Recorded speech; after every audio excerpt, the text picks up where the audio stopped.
Hello বন্ধুরা, আমি শর্মিষ্ঠা। তোমাদেরকে সকলকে জানাই শুভ দীপাবলির অনেক অনেক অনেক শুভেচ্ছা। বড়োদেরকে জানাই প্রণাম, ছোটদেরকে জানাই আমার অনেক আন্তরিক ভালোবাসা। কালকে চলে গেছিলাম বহরমপুরের বিখ্যাত পুজোর মধ্যে একটি পুজো, বিষ্ণুপুর কালীবাড়ির পুজো। সেখানে গিয়ে তো আমার প্রাণ মন সব জুড়িয়ে গেল। উফ, এত সুন্দর আলোকসজ্জার দ্বারা মায়ের বাড়ি ফুটিয়ে তুলেছে, সাজিয়ে তুলেছে, মানে আমি দেখে মুগ্ধ হয়ে গেলাম।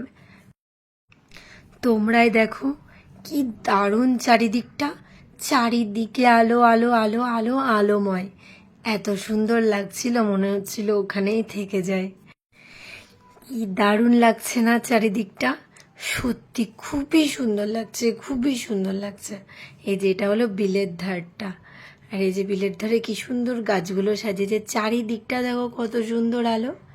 এরপরে আস্তে আস্তে আলোকসজ্জার মধ্যে দিয়ে ঢুকে যাব মায়ের কাছে।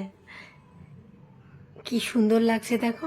এই যে প্রসাদ, মায়ের মালা, শাখা, প্রসাদ সব বিক্রি হচ্ছে। এই যে লাইন দিয়ে ঢুকে গেলাম মায়ের কাছে।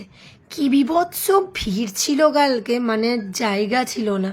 মাকে দেখার জন্য সবাই এসে ভিড় করেছিল, আর ভিড় হওয়াটাই তো স্বাভাবিক। মাকে দেখার জন্য সবাই, সকলে কত দূর দূরান্ত থেকে আসে।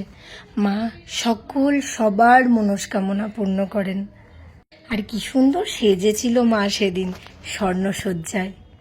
তারপরে আমরা বিলের ধারে একটু ঘুরলাম, তারপরে একটু ফানুস উড়িয়ে একটু মজা করলাম। দেখো কি সুন্দর উড়ে যাচ্ছে ফানুসটা, আর আমার ছেলে আমি তো খুব আনন্দ পাচ্ছিলাম দেখে। তারপরে একটু ফটো সেশন না চললে হয়, এটা তো আমার মাস্ট করতে হবে। এটা না করলে আমার মনে তৃপ্তি আসে না। যেখানে যাব দুটো চারটে ফটো, দুটো চারটে না, প্রচুর প্রচুর। তারপরে নিরামিষ পাপড়ি চাট খেয়ে বাড়ি চলে এলাম। টাটা, ভালো থেকো সবাই।